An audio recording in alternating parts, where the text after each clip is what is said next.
up next on BG24 News. Updates on the student who was found dead in Falcon Heights on Sunday. What happened, and could it have been prevented?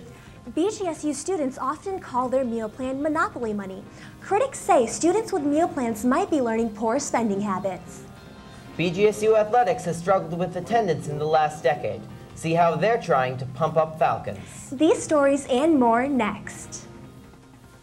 Wood County's live local news starts right now. This is BG24 News, live at 5:30. Good evening, everyone. I'm Tyler Savino. And I'm Parminder Bunga. An update tonight on a tragedy that has rocked the Bowling Green community. BGSU Communications Director Dave Killemeyer says it's up to coroner to determine the cause of death. Killemeyer is unsure when the results will be available. He says there are no signs of suicide or foul play. Free counseling is available to all university students. The Counseling Center on College Park is open on weekdays from 8 a.m. to 5 p.m. It's best to schedule an appointment, but walk-in hours are also available.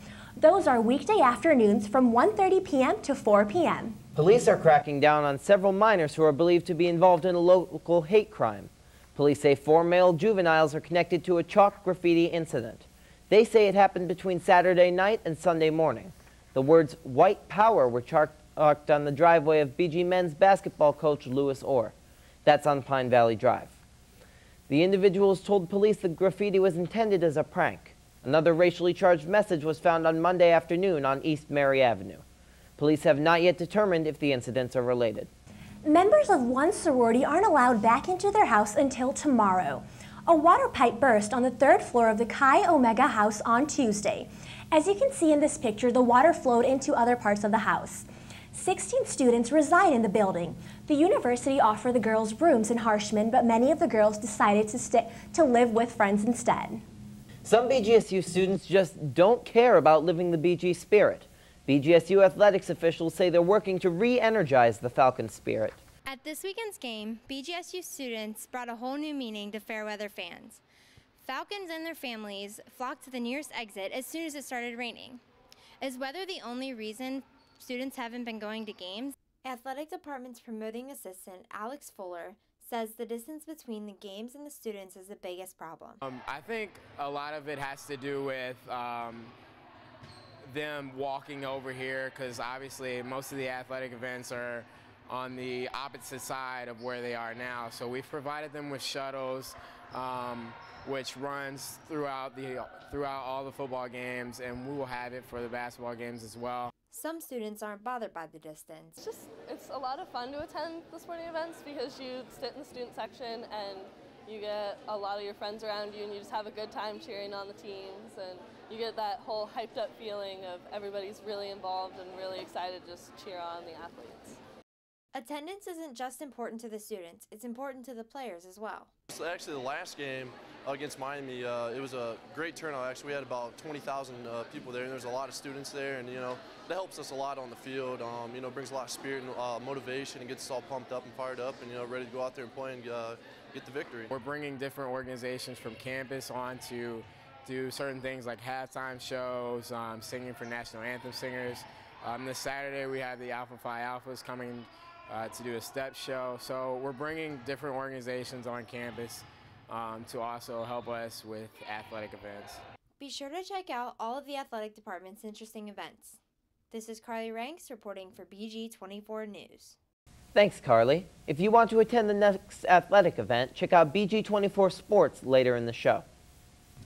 Various students are unable to connect to their email accounts tonight, and they might be disconnected until they report the issue. Information Technology Services officials say that a small population of Falcon Mail users cannot connect to their accounts. They say a solution is available to users who report the problem. You can call the Technology Support Center at 419-372-0999. BGSU users also experienced connection issues on Monday when wireless controller problems caused a loss of internet connectivity. ITS administered a solution that has temporarily fixed the problem. A breast cancer awareness organization is facing some resistance from residents' life. Members of Precious Stones plan to sell cookies and pink popcorn at the residence halls next week. The president of the organization, Breonna Williams, says residents' life sent her an email saying it's prohibited to sell items in the dorms. Williams says they plan to sell at the union tables from 4 to 8 p.m. on Monday. Cookies are 2 for $1 and popcorn is $1 for a bag. So what do you think? Should Williams be able to hold a fundraiser in the residence halls? Vote in our poll on our Facebook page at facebook.com/BG24news. The morning started out gross and rainy, but it definitely got better as the day progressed. Lacey Hagan is here for your look at current weather. Yeah, we did have some showers last night, and it was a little chilly this morning, but right now outside we're sitting at about 60 degrees, and we do have some sun, so that's good news. It's better than the rain. Unfortunately, I think later tonight we will have a few more rain showers, so I'll have that forecast coming up soon. Thanks, Lacey. Coming up next, Geo Journey students had to turn around and come back home last week. Is the university canceling the program for good? Ohio continues to be one of the most important battlegrounds for November's election. Find out what the candidates are saying in Ohio following Tuesday's aggressive debate. Stay with us. Rumors have been circulating about the fate of Geo Journey, a program that allows students to learn while traveling across the country. Reporter Megan Gallagher clears up any confusion. The past couple weeks have been a whirlwind for BGSU's Geo Journey. Geo Journey is the opportunity students take to travel to over 30 different states and national parks all over 9 weeks. Geo Journey also counts for 18 credit hours. This year, though, the fall 2012 trip was cut short. Obviously, they're not flying home. They're coming home in vehicles. They have drivers out there that are driving them home. They're going to be making a few field stops along the way, which means that they're going to get out and discuss something relevant to their academics, and then they're pretty much just making it straight home. Advisor and grad student Ian Rogers was sent home from the program, aided by 2 professors from the geology department who came down to Colorado where the group was stationed. The reason for Rogers' leave is unknown, but students were so upset that they chose to end the program early. Ian and Nikki make the program. It's not just the traveling, it's not just like the seeing cool sights and doing the cool things. I mean, that's a big part of it, obviously, but like the relationships you make while on the trip make it. Like, it wouldn't have been half as amazing if Nikki and Ian hadn't have been there. The university was not available to comment on the issue, but say they have informed staff and parents and are doing their best to assess the situation. Still, students feel they are left with unanswered questions and disappointment. I think going at a university, at least seeing the way that things have played out and maybe the way things were handled from my perspective, I would be a little disappointed in the university and maybe not be as encouraged to go out and be as outgoing, at least in this university. Reporting for BG24 News, I'm Megan Gallagher. To keep up with the developing story, follow us on Twitter at twitter.com/BG24news. Students with meal plans don't usually consider that they're spending real money, and some say this could lead to bad spending habits. Reporter Gemma Schultz has more. Do you refer to your meal plan as monopoly money? Many university students are familiar with the term and use it frequently. With inflated prices at outtakes and impending swipes, budgeting meal plan money is a hard task. Some would argue the university dining service is encouraging poor spending habits. Having a meal plan on campus can be difficult because sometimes you just feel like you can just swipe and you feel like you can just keep going without end, but really there is a budget and it's not just monopoly money. Buying food is easy. Just pull out your BG1 card and swipe away. With this mindless action, many students find themselves low on meal plan funds before the end of the semester. Once they run out of that certain amount of money, then they're going to, of course, they're going to start going to do their swipes. They're going to go to the O's, they're going to go to Caroline Place. And we see that trend where in here we had record sales beginning of the year. Of course, because of the renovation and partly because of the new venues and stuff with Panda and everything else coming in here. To avoid overspending, log on to your My BGSU account to monitor your meal plan spending. After all, monopoly money does not buy you anything in the real world. For BG24, I'm Gemma Schultz. Students are about halfway through the semester, and that means one thing: midterms. And just admit it, you waited till the last minute. So how can you study the night before and still make the grade? Welcome to BG24's Guide to Cramming. Our first tip: understand the exam. What did your professor say would be on the exam? Focus on those things first. Don't waste your time on things that won't be on the exam. Number 2, you took notes right. Don't page through the textbook, read the notes again and again. Do what's necessary to memorize them. Number 3, get some sleep. We're sure you're pressed for time, but if you don't get enough sleep, you may not even spell your name right. And last but not least, consider not cramming next time. Study a little bit each night so you don't have to deal with the extra stress. Though you might not be prepared for your midterms, 2 local politicians were definitely prepared for last night's debate. BG24 Politics co-host Debbie Alderman moderated last night's debate between Democrat Kelly Wicks and Republican Tim Brown. Both men are running for the House of Representatives, and they explained how they see the role of state representative. I see the role of a legislator as solving the needs of our citizens. In this particular economy, probably one of the most difficult challenges we have, Debbie, is the economy and jobs.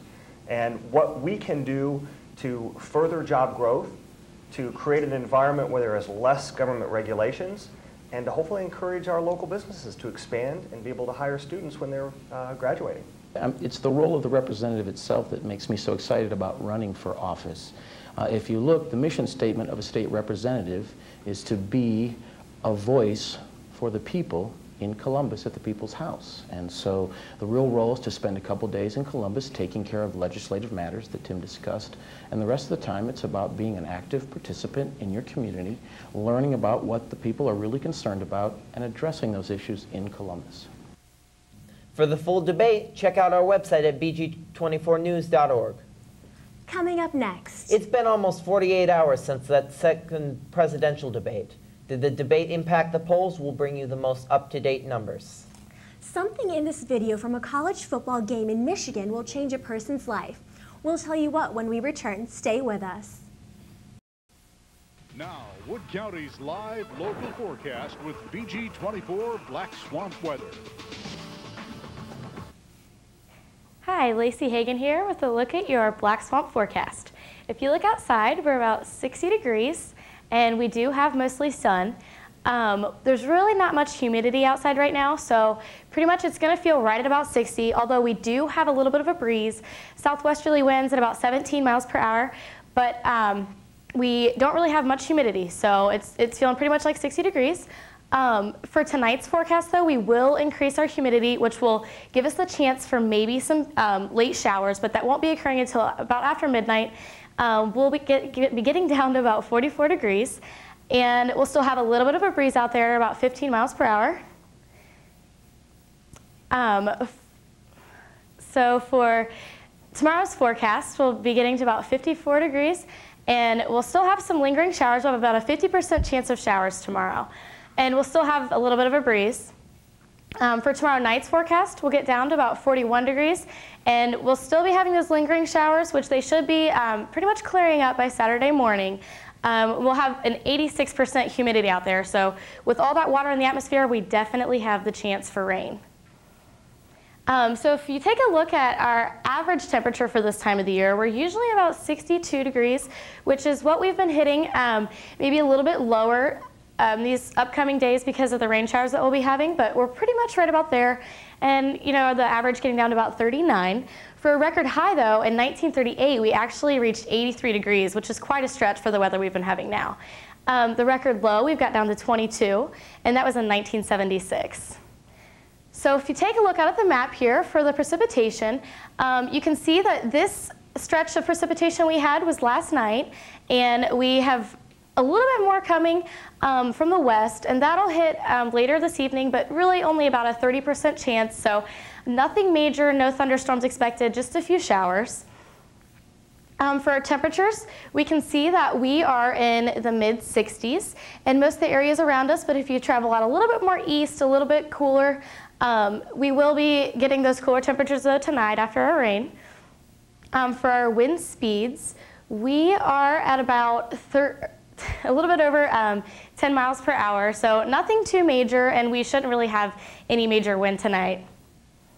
So for your 5-day forecast, we will be getting up to about 54 degrees tomorrow, and we will have rain showers likely throughout the day, a little bit on and off showers, and that'll continue into Saturday. Sunday it looks like we'll clear up and have a little bit more warmer temperatures, and the same will go through Monday and Tuesday. We'll definitely have some warmer temperatures and some really nice weather. So with this nice weather, what do you guys have planned? I enjoy the nice weather. This Monday morning rain, though, it was just so uncomfortable. Like when you're walking, and even if you have an umbrella, then your pant legs will get wet. Yeah. And then you're stuck with that all day. I hate walking in the rain on campus. Less than 12 hours after the debate in New York, President Barack Obama spoke to Ohio University students in Athens, Ohio. He made a jab at his opponent, Governor Mitt Romney, following one of the Republicans' debate statements. Romney said he looked through the binders full of women when he was filling his cabinet as governor of Massachusetts. Obama couldn't help but mention the comment at OU. We don't have to order up some binders to find qualified, talented, driven young women to learn and teach and thrive and start businesses. And when these young women graduate, we should make a very simple concept the rule. Equal pay for equal work. Vice presidential nominee Paul Ryan also spoke to Ohioans yesterday. Ryan visited the Cleveland area. He said President Obama offered no new solutions during the debate.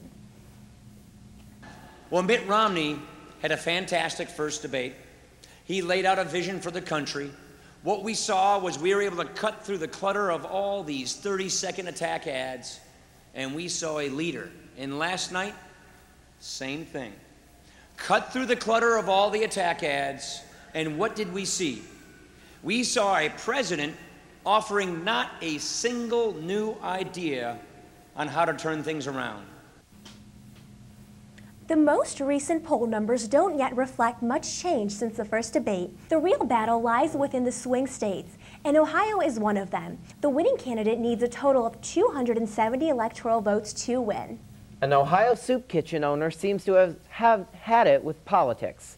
Republican vice presidential candidate Paul Ryan stirred up controversy after a weekend visit to the soup kitchen. Ryan was videotaped washing dishes in the dining hall after the kitchen was closed. His only concern is that people think his soup kitchen has a political affiliation. We go to WKBN's Natalie Jovanovich for more. And we do not back any political organization, Republican, Democrat, or Independent. The president of the St. Vincent de Paul Society Soup Kitchen in downtown Youngstown emphasized that they are an apolitical organization.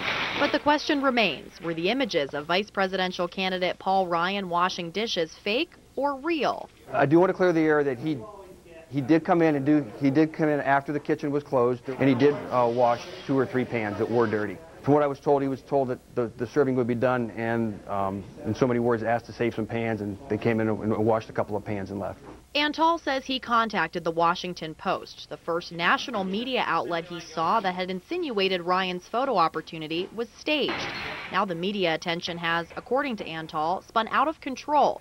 The phone ringing off the hook with requests for comment on the controversy. We didn't mean to start a media storm over this. We just wanted to clear the air that we're not supporting anyone. We're just here to serve the needy. The soup kitchen serves tens of thousands of people every year. Antal's taken more and more calls every day, many of them anonymous, from people claiming they no longer plan on supporting the mission. I'm not going to benefit or get hurt from this. The 100,000 people who we serve every year are the ones who are going to feel the pain of this. Antal told me the Romney-Ryan campaign hasn't personally contacted him yet, but we reached out to them and they sent us this response. Quote, our campaign and Congressman Ryan were pleased to bring attention to the meaningful charitable contributions St. Vincent de Paul Society makes to people in need. Although volunteers here aren't expecting a situation like this to arise again, the board of directors is taking action nonetheless. There will be a sign posted in the kitchen probably by the end of the day or tomorrow that says that we're not to have any political affiliation. We'll be right back. It's unFalcon believable coverage that you won't get anywhere else. This is BG24 Sports. I'm Perry Yost. Welcome to BG24 Sports. Thank you for joining us tonight. BGSU football will travel to UMass this Saturday to play a 0-6 Minutemen team. The game will be played at noon in Gillette Stadium in Foxborough, Massachusetts, home of the NFL New England Patriots team. Last week, UMass had a bye week, allowing them to rest up and prepare for the MAC conference game. Certainly looking forward to playing UMass.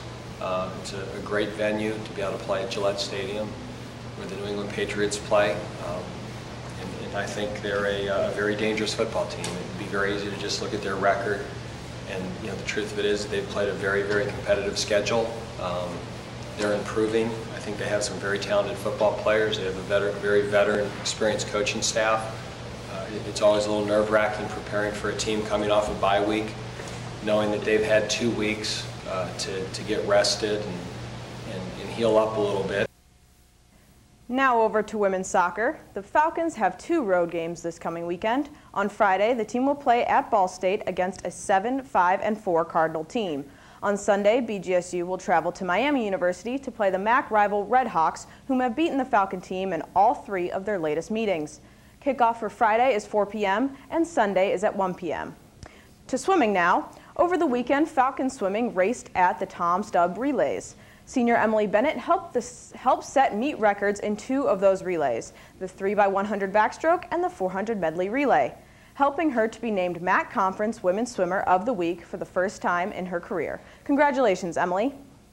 In hockey, the Falcons will do battle with Colgate this weekend for a 3rd straight out-of-conference matchup. BG is 5-0-1 overall against the Raiders, their most recent meeting ending with a 4-0 win. The teams will play both Friday and Saturday at 7 p.m. in Hamilton, New York at the Star Ice Rink. Good luck, Falcons. Looking ahead to this weekend, many teams will be in action. On Friday, as mentioned earlier, women's soccer at Ball State and ice hockey at Colgate. Also, women's volleyball will be playing at the Stroh Center at 7 p.m. against Ball State for the Dig for the Cure game.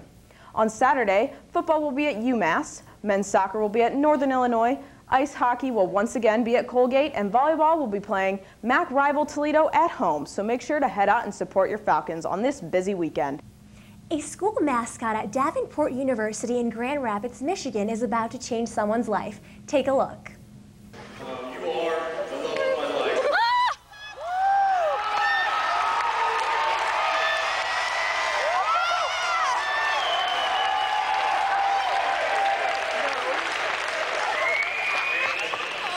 I would like to know if you would make me the happiest I've ever been. And take my hand in marriage. So.